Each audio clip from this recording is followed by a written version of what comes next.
여호와께서 이와 같이 말씀하시니라. 바벨론에서 70년이 차면 내가 너희를 돌보고 나의 선한 말을 너에게 성취하여 너희를 이곳으로 돌아오게 하리라. 여호와의 말씀이니라. 너희를 향한 나의 생각을 내가 아나니 평안이요 재앙이 아니니라. 너희에게 미래와 희망을 주는 것이니라. 너희가 내게 부르짖으며 내게 와서 기도하면 내가 너희들의 기도를 들을 것이요 너희가 온 마음으로 나를 구하면 나를 찾을 것이요 나를 만나리라. 이것은 여호와의 말씀이니라. 나는 너희들을 만날 것이며 너희를 포로된 중에서 다시 돌아오게 하되 내가 쫓아보내었던 나라들과 모든 곳에서 모아 사로잡혀 떠났던 그곳으로 돌아오게 하리라. 이것은 여호와의 말씀이니라. 아멘. 우리가 지난 한 달 동안 빌립보서 말씀을 나눴고요. 빌립보서에서 여러분이 가장 기억하고 싶은 말씀은 4장 13절이죠. 여러분 암송하셨을 테니까 한번 해보겠습니다. 시작. 내게 능력 주신 자 안에서 내가 모든 것을 할 수 있느니라. 다 암송하셨죠. 말씀이 떠오를 때마다 모든 상황, 어떤 문제 가운데도 주관하신 하나님을 인정하시고 하나님의 따름을 통해서 기쁨의 길을 걷기를 축복합니다. 우리가 오늘 이제 예레미야의 말씀을 보게 되는데 오늘 말씀에서 중요한 말씀은 13절입니다. 우리 한 번 더 읽겠습니다. 13절입니다. 너희가 온 마음으로 나를 구하면 나를 찾을 것이요 나를 만나리라. 아멘. 오늘 제목과 그죠? 제목에 있는 말씀이죠. 믿는다, 믿음의 사람이다 라고 말할 때 이거는 하나님이 계시고 모든 것의 근원이 되시는 그분께 내 시선을 맞추고 마음을 향하게 하는 행위를 반복적으로 합니다. 이걸 우리는 4글자로 줄여서 신앙생활이라고 얘기를 합니다. 날마다 하나님께 나아가고 하나님의 은혜를 구하고 하나님의 음성을 들으려고 집중하는 모습이 우리들 가운데 있을 때에 그 신앙은 성숙한 신앙이 되고 늘 기쁨이 넘치는 복된 신앙이 됩니다. 오늘 말씀 예레미야 선지자 온 마음으로 구하고 찾으면 나를 만날 것이다 라는 하나님의 말씀을 우리에게 들려주고 있습니다. 이 말씀을 붙들고 살아갈 때 우리의 신앙이 굳게 세워질 것입니다. 우리가 이스라엘 얘기를 들으면 그들의 멸망한 얘기를 알죠. 이스라엘은 바벨론에 의해서 멸망했습니다. 물론 북왕국 이스라엘은 아수르에게 망했고 남왕국 유다가 망한 것이지만 일반적으로 이스라엘의 멸망을 이야기하는데 한 번에 끝나지 않고 바벨론이 3번에 걸쳐서 침공을 해서 3번에 걸쳐서 포로로 잡아갑니다. 그래서 첫 번째 침공 후에 1차 포로들 가운데 유명한 사람은 다니엘과 그의 친구들이고요. 2차 포로 시기에는 에스겔 선지자가 포로 잡혀갑니다. 그리고 3번째에는 마지막 왕이었던 시드기야 왕과 모든 귀족들을 잡아가면서 이스라엘 땅에는 가난한 사람, 빈천한 사람, 부족한 사람들만을 남겨두게 되어지고요. 그 다음에 포로 귀환도 3번에 걸쳐서 있게 됩니다. 그래서 1차, 2차 포로 귀환을 다룬 책이 에스라서고 3차 포로 귀환이 느헤미야입니다. 이런 것들은 이제 나중에 우리가 한 번 더 보게 되겠지만 이 예레미야 선지자는 선지자 가운데 굉장히 오래도록 선지자 일을 했습니다. 요시야 왕 때부터 시작해서 1, 2, 3차 포로 시대와 예루살렘의 멸망 그리고 멸망 후에 남겨진 사람들의 모습까지도 다 보면서 하나님의 말씀을 증거했던 그런 선지자였습니다. 잘 되는 것만 반복적으로 보면 좋을 텐데 계속해서 망하고 위축되고 축소되는 나라의 모습을 보면서 눈물을 흘릴 수밖에 없었기 때문에 이 예레미야를 향해서 눈물의 선지자라고 부르게 된 거죠. 요시야 왕 이후에 여호아하스, 여호야김, 여호야킨 그리고 시드기야라고 하는 4명의 왕의 치세를 보게 되어졌고요. 그러는 중에 예레미야는 그 나라의 패망에 대한 절망적인 말씀을 반복적으로 했지만 그럼에도 불구하고 남겨놓은 게 뭐냐면 70년의 포로 생활이 지나게 되어지면 돌아올 것이다 라고 하는 것이죠. 이스라엘 백성들이 예레미야를 통해서 듣는 얘기 바벨론이 침공했는데 항복해야 삽니다. 우리는 항복해야 됩니다. 그들에게 포로 잡혀가도 거기서 생활을 잘해야 됩니다 하는 이야기는 그들이 들을 때 배신자의 이야기처럼 들렸을 겁니다. 그런 얘기는 결코 듣고 싶지 않았을 거예요. 그런데 그럼에도 불구하고 예레미야는 그런 예언을 하게 되어졌고, 예레미야가 예언하는 동안에 거짓 선지자들의 방해도 만만치 않았습니다. 에스겔이 포로로 잡혀간 그곳에서 예레미야의 편지를 받으며 하나님의 음성을 들어서 예언 사역을 했지만 그곳에도 거짓 선지자들이 있었습니다. 29장 9절에 보면 하나님 말씀하기를 내가 그들을 보내지 아니하였어도 그들이 내 이름으로 거짓을 예언함이라, 그렇게 말씀을 하세요. 하나님이 보내지 않았는데 하나님이 보낸 것처럼 나는 하나님의 사람이다 라고 주장했던 사람들이 있었는데 28장 1절에 보면 하나냐라고 하는 사람이 나오고요, 29장 21절에는 아합, 시드기야, 그리고 24절에는 스마야라고 하는 사람이 나오는데 이 사람들은 다 거짓 선지자들이었습니다. 하나님 말씀을 전하는 예레미야를 향해서 재앙을 선포하는 것은 하나님의 뜻이 아니고 우리가 포로로 잡혀간다 할지라도 2년 정도 지나면 돌아올 거야 라고 주장했던 하나냐, 이런 사람들 때문에 예레미야는 하나님 말씀 전하는 것뿐만 아니라 그들과의 대적하는 일도 만만치 않았습니다. 나라가 혼란하면 유행하는 것이 거짓말입니다. 유언비어죠. 사람들을 선동하고 그렇게 되어져 사람들을 더 혼란에 빠뜨린 사람들이 있는데 지금 거짓 선지자들이 그런 것이기 때문에 예레미야는 나라를 생각해서도 그렇고 그 사람들 때문에도 그렇고 그 참담한 상황 가운데서 사역을 감당했습니다. 이 말씀 가운데 예레미야는 이스라엘을 향해서 그래도 주어지는 소망의 말씀을 하는 것이 바로 10절의 말씀인 거죠. 바벨론에서 70년이 차면 내가 너희를 돌보고 나의 선한 말을 너에게 성취하여 너희를 이곳으로 돌아오게 하리라. 이스라엘 백성들이 잡혀가는 얘기만 듣다가 70년이 지나면 돌아오게 하리라. 왜 70년인가에 대해서는 여러 가지 얘기들이 있지만 많은 학자들이 얘기가 70년은 하나님이 안식하라고 했던 안식년을 지키지 않았던 숫자다라고 얘기를 합니다. 그러니까 이스라엘이 건국되고 약 500여 년 동안 나라가 유지된 동안에 7년째 되는 해마다 안식년을 누려야 됐었는데 제대로 안식년을 지키지 않아서 하나님께서 70년의 안식년을 주셨다라는 얘기를 하기도 하고, 또 하나님께서 70년을 통해서 2세대 정도는 지나야 그들이 온전한 신앙으로 돌아오지 않을까 하셔서 하셨다라는 다양한 얘기가 있지만 중요한 것은 70년의 시간을 하나님이 정하셨다라고 하는 거예요. 이스라엘이 3차 침공에서 패망한 해는 기원전 586년이고 1차 포로가 돌아온 해는 536년입니다. 그렇게 계산하면 50년이지만 70년의 기점은 1차 포로로부터 시작하면 1차 귀환하는 것을 계산해서 70년이고요. 또 다른 것은 성전을 재건하는 역사를 시작했던 모든 것이 1차 포로 귀환이 있고 나서 20년이 지나서 516년에 재건이 완료되면서 패망한 때로부터 계산해 보면 70년의 시점이 된다라고 하는 거죠. 그런데 중요한 것은 하나님께서 정하신 그때가 되어지면, 하나님께서 70년이 차면 내가 너희를 돌보고 나의 선한 말을 너에게 성취하여 너희를 이곳으로 돌아오게 하리라 라고 말씀을 하셨다라고 하는 것이죠. 70년이 차면이라고 하는 말씀을 여러분 기억하셔야 됩니다. 우리가 임계점이라고 하는 얘기를 합니다. 우리가 물이 끓을 때 99.9도에서 안 끓고 100도가 되어 끓는 것처럼 하나님께서 70년이라고 하는 시간을 정하신 것은 그 70년이 돼야 이스라엘 백성이 돌아올 수 있는 것이죠. 그 전에라도 돌아오고 싶지만 하나님의 때가 돼야 그 일이 이루어지는 것이죠. 하나님께서 70년의 시간 두라고 말씀하시면서 그들이 포로로 잡혀간 곳에 할 일에 대해서 5절로부터 8절까지 말씀을 하셨어요. 너희가 잡혀가게 되면 어떻게 할 것이냐? 5절에서 8절을 보면 너는 집을 짓고 거기에 살며 텃밭을 만들고 그 열매를 먹으라.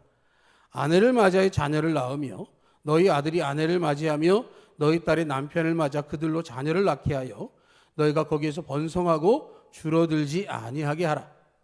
너희는 내가 사로잡혀 가게 한 그 성읍의 평안을 구하고 그를 위하여 여호와께 기도하라. 이는 그 성읍이 평안함으로 너희도 평안할 것입니다. 만군의 여호와 이스라엘 하나님께서 이와 같이 말하노라. 너희 중에 있는 선지자들에게와 점쟁이에게 미혹되지 말며 너희가 꾼 꿈도 고지 듣고 믿지 말라. 그들이 바벨론의 포로로 잡혀갔는데 집도 짓고 밭도 일구고 자녀들을 출가시켜서 결혼해서 손주도 낳으라 하는 얘기를 합니다. 숫자가 줄지 않도록, 숫자가 늘어날 수 있도록 애쓰라 하는 얘기를 하고 있고, 그들이 있는 성읍의 평안을 위해서 하나님께 기도하라고 말씀을 하세요. 바벨론으로 잡혀갔으니까 바벨론을 망하는 게 자신들의 마음에는 위로가 될 텐데, 하나님은 그들을 위해서 기도하라고 말씀하세요. 왜냐하면 너희가 사는 70년 동안 너희도 안전해야 되기 때문에 그렇다라고 하는 것이죠. 그럼에도 불구하고 하나님 보내지 않았음에도 불구하고 보낸 척하는 거짓 선지자의 말, 자신들의 꾸는 꿈의 어떤 환상들에 빠지지 않도록 하라고 말씀을 하고 있는 것이죠. 일상생활을 동일하게 하라는 겁니다. 하나님 안에서 동일하게 바르게 행하라고 말씀을 하고 있고요. 하나님과 관계가 좋을 때처럼 신앙생활 하라고 말씀을 하고 있어요. 포로로 잡혀가는 사람들 입장에서 보면 이 얘기가 어떻게 했느냐라는 거예요.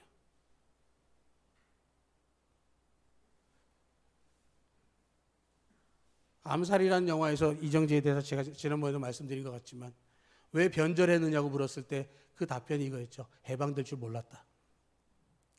지금 이스라엘 백성들을 향해서 70년이 지나면 돌아올 거야 라고 말씀을 전해주고 있는 예레미야의 말이 그들에게는 현실적이지 않은 거죠. 끌려가는 그 길이 쉬운 길이 아닙니다. 금을 환영하는 것도 아니고 포로로 잡혀가는 거죠. 나라가 망했고 가족들 가운데 죽음도 받고 가족이 흩어져서 만신창이가 된 모습으로 지금 끌려가고 있는데 70년이 지나면 돌아올 거다. 7일도 버티기 힘든데 그 참담하고 절망적인 상황인데 그것이 아니라 돌이킬 수 있다라고 하는 말. 그런데 하나님께서는 분명히 말씀하세요.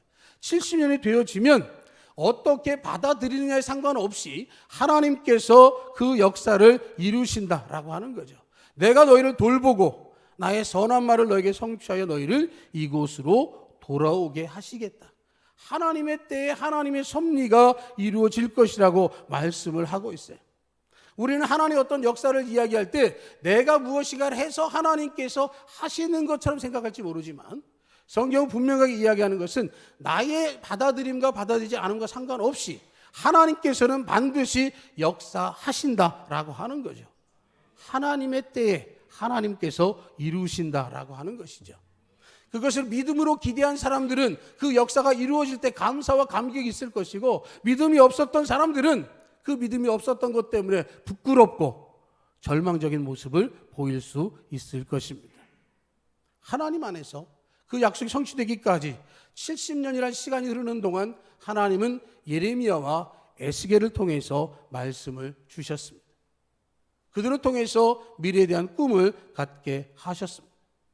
여러분, 신앙생활이 굉장히 복잡한 것 같지만 단순하게 생각하면 내가 하나님께 가까이 나아가면 사랑을 받고 돌봄을 받고 평안을 얻습니다. 하나님으로부터 멀어지면 빨리 돌아오라고 하는 경고를 받고 고통을 당하고 불안과 염려 속에 살아갑니다. 단순한 거죠. 하나님을 가까이 할 것이냐, 하나님은 멀리 할 것이냐. 하나님은 언제나 그곳에 계신데 하나님은 멀리 떠나면 불안하고 고통을 당하고 염려 가운데 살아가는 것이죠. 하나님께 경고하실 때 돌이키는 것이 은혜입니다. 경고를 무시하면 고난을 당하게 되는 것이죠. 그 독일의 어느 학자가 통계를 했는데요, 어떤 큰 재난이 있기까지, 그 재난이 발생하기 전까지 징조들이 있다 그래요. 한 7년 정도의 징조를 경험하면 7년째 되는 해에 큰 재난이 있는데 그걸 미리 발견하면 재난을 피할 수 있다는 거죠. 그런데 그걸 사람들이 잘 모른다는 거예요. 그냥 지나간다는 거죠. 그런데 그 지나가게 되어지면 큰 재난을 만나게 된다. 그런 얘기를 합니다. 요즘 우리나라의 큰 재앙은 뭘까요? 2025년에 백두산이 폭발한다. 그 얘기가 있어요. 2024년에 후지산이 폭발한다. 그래서 어떤 분이 그러더라고요. 후지산이 폭발하고 백두산은 안정되라. 후지산이 김 빼가지고 백두산은 폭발하지 않아도 좋겠다. 그렇게 얘기를 하더라고요. 근데 모르겠습니다. 뭐 학자들에 따라서 의견들이 다른데 백두산 천지의 물이 좀 더 따뜻해졌다. 그런 통계도 있다고 하는데요. 하나님께서 안전하게 해주시겠죠. 이런 것들입니다. 이런 기대들, 이런 징조들을 우리가 판단하고 보게 되어지는데 그런 거죠. 말씀을 들으려고 하고 말씀대로 순종하면 하나님께서 복을 주시고 은혜를 베풀어 주세요. 작은 일에 충성하면 크게 쓰임 받습니다. 예수님 말씀하시잖아요. 내가 작은 일에 충성하였으니 내 주인의 즐거움에 참여할지어다 라고 말씀하세요. 큰 은혜 베푸시고 충성하면 그런 역사가 일어납니다. 그런데 말씀 듣지 않고 말씀에 들려도 거부하고 그러면 낙심과 절망에 빠지게 돼 있어요. 작은 일에 불순종하면 버림받습니다. 최악의 경우에는 어떻게 되죠? 쫓겨나서 슬피 울며 이를 갈미 있으리라 말씀하세요. 우리가 정말로 주님의 음성을 듣고 주님 말씀대로 순종하고 하나님 가까이 하는 신앙생활 하시기를 축복합니다. 이스라엘 백성들은요, 나라가 멸망하는 최악의 경우를 봤어요. 광야를 지났던 선조들처럼 하나님만 의지하지 않으면 안 되는 극한의 상황을 맞이했어요. 그런데 그들이 그걸 잘 모르는 거죠. 하나님의 징계는요, 내가 의지할 만한 모든 것들을 하나하나 끊어내십니다. 내가 의지할 만한 누구, 그 사람이 나를 외면해요. 내가 힘들고 어려운 상황에서 그 사람에게 얘기하면 될 것 같았는데 그 사람이 내 전화를 받지 않아요. 모른다 그래요. 내가 계획했던 모든 일들이 순적히 치러지면 잘 될 것 같은데 그 계획이 어그러져요. 그래서 어떻게 되느냐? 모든 것들이 다 끊어진 상황에서 오직 하나님과 내가 1대1로 만나는 상황까지 끌고 가시는 게 하나님의 징계입니다. 너의 한계를 알겠느냐라고 하는 것이죠. 극한의 고통과 외로움을 겪으면서 이제는 하나님께로 돌아가지 않으면 안 되는구나 라고 하는 것을 발견하는 거예요. 내가 살기 위해서 하나님을 만나야 되겠구나 라는 거죠. 이스라엘 백성들이 70년의 포로 생활하는 동안에 그 말씀을 듣고 그 말씀대로 그곳에서 살아가는 것이 그들의 할 일입니다. 다시 하나님을 찾고 다시 하나님께 가까이 나아가고 하나님의 돌봄을 요청하는 거예요. 그래서 이들이 바벨론 포로 생활하는 중에 모세 오경을 본격적으로 기록해서 그들에게 남깁니다. 구전되어지고 전해왔던 그 말씀들을 이제 문서로 만들어서 그들의 말씀으로 보기 시작하는 거예요. 우리가 왜 여기 포로로 돼 있지? 하는 것을 거꾸로 생각해 보니까 하나님의 말씀을 듣지 않았다는 거죠. 하나님의 말씀 듣지 않았던 역사가 어땠던 거지? 짚어보니까 모세 때에 주어졌던 말씀을 듣지 않았다는 거예요. 모세 때에 들었던 말씀을 생각해 보니까 우리는 하나님으로부터 택함받은 백성이었고 창조주신 하나님께서 우리의 조상이신 아브라함부터 부르셔서 믿음의 길을 걷게 하셨는데 우리가 어겼더니 지금 포로 생활하는 게 아니냐라는 고백을 하게 되어진 것이고요. 바로 그 말씀의 이야기를 지금 하고 있는 거예요. 그곳에서 그들이 발견하는 것은 우리가 하나님께 돌아가지 않으면, 하나님 은혜를 입지 않으면 우리는 회복할 수 없다라고 하는 사실을 고백하게 되어지는 것이죠. 하나님은요, 그러기 위해서 그들이 하나님 앞에 나오기를 원하시고 계시다라고 하는 거예요. 하나님은 사랑이시죠. 인자와 자비가 넘치십니다. 그러나 그럼에도 불구하고 하나님을 외면하면 거리를 두시기도 하고 또 그들을 힘들게 하기도 하죠. 그러면서도 우리에게 인내하도록 하실 때 우리는 그것을 희망이고 소망이라고 말하게 됩니다. 여러분, 이 70년이 어떤 의미가 있느냐? 11절에서 말씀하세요. 여호와의 말씀이니라. 너희를 향한 나의 생각을 내가 아나니 평안이요 재앙이 아니니라. 너에게 미래와 희망을 주는 것이니라. 70년 포로 생활한다고 힘드냐? 아니라는 거죠. 재앙이 아니라는 거예요.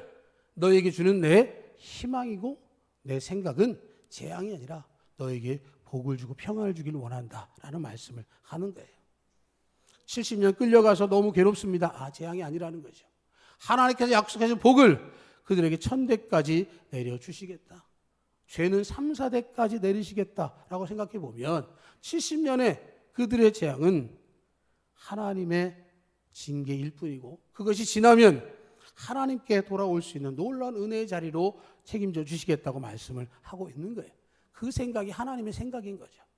우리의 생각으로 하나님을 생각하면 한계가 있지만 하나님께서 우리를 보시면 그런 기회를 허락하시겠다라고 말씀을 하고 있는 거예요.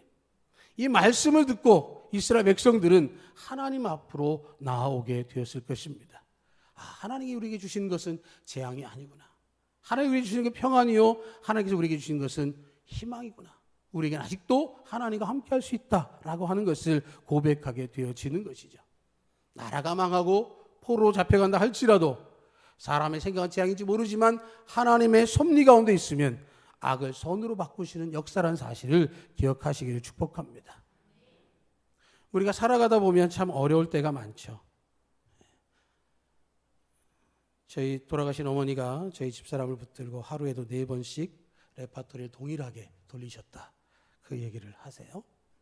누가? 저희 집사람이 저에게 합니다. 제가 밖에 나갔다 들어올 동안 저희 어머니가 계시면 6.25 때, 일제 때 얘기를 반복하신다 그래요. 저는 결혼 전에 많이 들었기 때문에 피했는데 그렇더라고요. 사람들이 살아보다 보면 그런 얘기들을 많이 하죠. 우리의 인생사를 짚어보면 자기들만의 기막힌 사연들이 숨겨져 있습니다. 그런데 그 무게는 다를 수 있어요. 어떤 사람이 자기 고생한 얘기를 하면 그건 고생도 아니다 얘 그렇게 말하지만 그 사람에게 있어서는 그 인생의 무게가 큰 거죠. 내가 손가락 다친 것과 다른 사람이 팔 부러진 것과 어느 게 더 아프냐 그러면 내 손가락 다친 게 더 아픈 것처럼 인생의 무게를 그렇게 보게 되는 거죠. 누가 더 고생했다 누가 더 고생하지 않았다 이런 얘기를 하려는 게 아니라 우리가 당한 고난에 대해서 공감하는 것이 쉽지 않다라고 하는 거죠. 그런데 하나님을 알고 하나님 믿는 우리들은 고난의 시작과 끝에 하나님이 계시다는 사실을 놓치지 말아야 된다라는 거예요. 하나님 매를 드시면 너무 아프고 너무도 고통스럽지만 그러나 하나님께서 그것을 통해서 바른 길로 돌아오라고 말씀을 하고 있는 거예요. 하나님을 그렇게 신뢰하면 70년의 고난 후에 돌아올 수 있게 하시겠다라고 말씀을 하는 거죠. 여러분이 하나님 앞에서 여러분의 인생 가운데 하나님을 어떻게 고백하고 계십니까? 나의 주 나의 하나님이라고 여러분 고백하십니까? 여러분들이 정말 하나님을 어떻게 대우하시는가에 따라서 하나님의 역할이 달라지는 거죠. 하나님에 대해서 인정하지 않고 하나님에 대해서 하나님 되심을 고백하지 않고 내 인생 가운데 역사하실 공간을 하나도 남겨두지 않을 때 예레미야 같은 선지자가 아무리 말씀을 전한다 하도 멸망을 피할 길이 없는 거죠. 내가 하나님과 함께하고 제대로 되어진 관계를 맺게 된다고 한다면 하나님께서 반드시 크신 역사로 우리를 구원의 자리로 인도해 주실 줄로 믿습니다.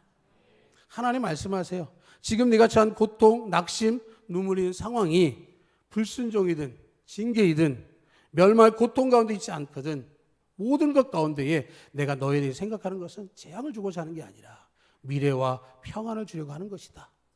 하나님의 약속이죠. 내가 잘못했습니다. 내가 불순종해서 받는 거군요 라고 생각한다면 회개의 시작이고 그것으로 시작해서 받아들이고 참아내면 하나님께서 희망으로 우리에게 약속해 주시는 것이죠. 하나님의 때에 그 역사가 반드시 일어나게 되어 있습니다. 우리 12절과 13절을 같이 읽겠습니다. 시작. 너희가 내게 부르짖으며 내게 와서 기도하면 내가 너희들의 기도를 들을 것이요 너희가 온 마음으로 나를 구하면 나를 찾을 것이요 나를 만나리라. 아멘. 그죠?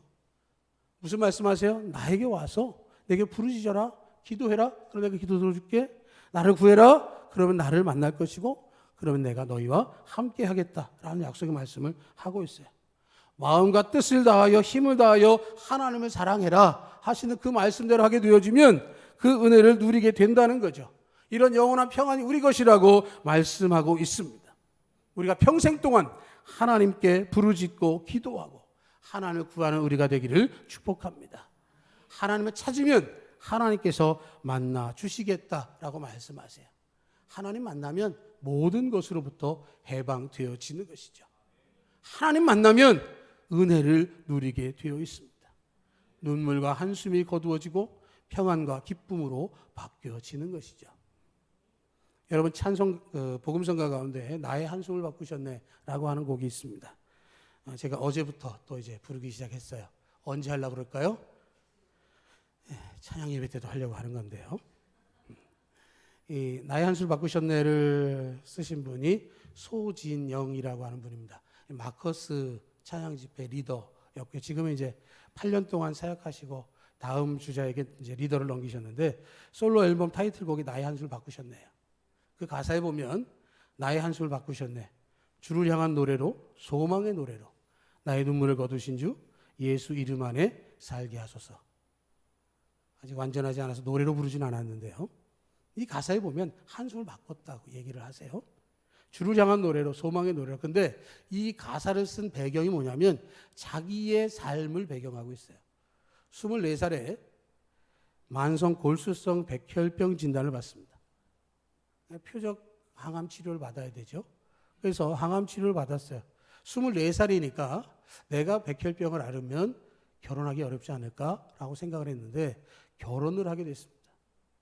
결혼했는데 표적 항암제를 먹으면 아이를 낳을 수가 없어서 표적 항암제를 끊었어요. 재발 확률이 60%라고 하는 통보를 받았음에도 불구하고 아이를 갖기 위해서 항암제를 끊었습니다. 하나님께서 아이를 허락해 주셨어요. 2016년에 아이를 낳습니다. 아이를 낳았는데 아이를 진단하는 의사가 아이의 한쪽 귀의 청력이 비정상인 것 같습니다. 라고 하는 통보를 해요. 그러니까 자기가 항암 치료하는 것도 큰일이지만 자기 아이의 귀에 문제가 있다는 것 때문에 하나님께 더 힘들지만 기도했다는 거죠. 한 달 뒤에 다시 진단을 했더니 아이의 양쪽 귀가 청력이 정상이다 라고 하는 확인을 받습니다. 이 모든 내용들을 가지고 작사 작곡한 내용이 바로 이 곡이에요. 모든 것이 합력해서 선을 이루시는 하나님, 나의 슬픔과 기쁨을 통해서 내 인생의 선을 이뤄가고 계신다. 이것을 고백해서 이 곡을 쓰게 되어진 거죠.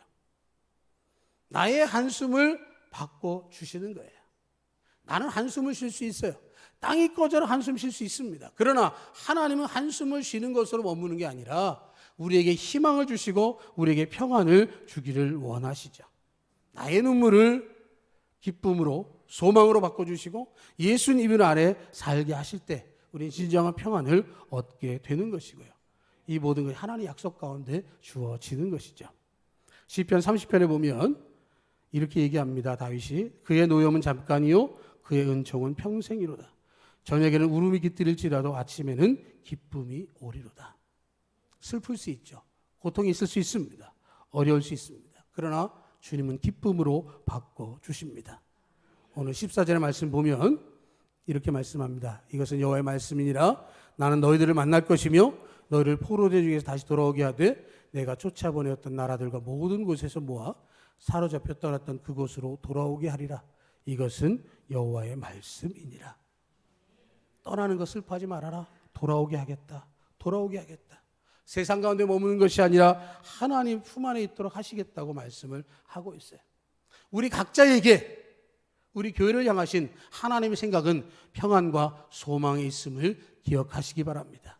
우리가 부르짖고 기도하고 온전한 마음으로 구하면 우리를 만나 주실 것입니다.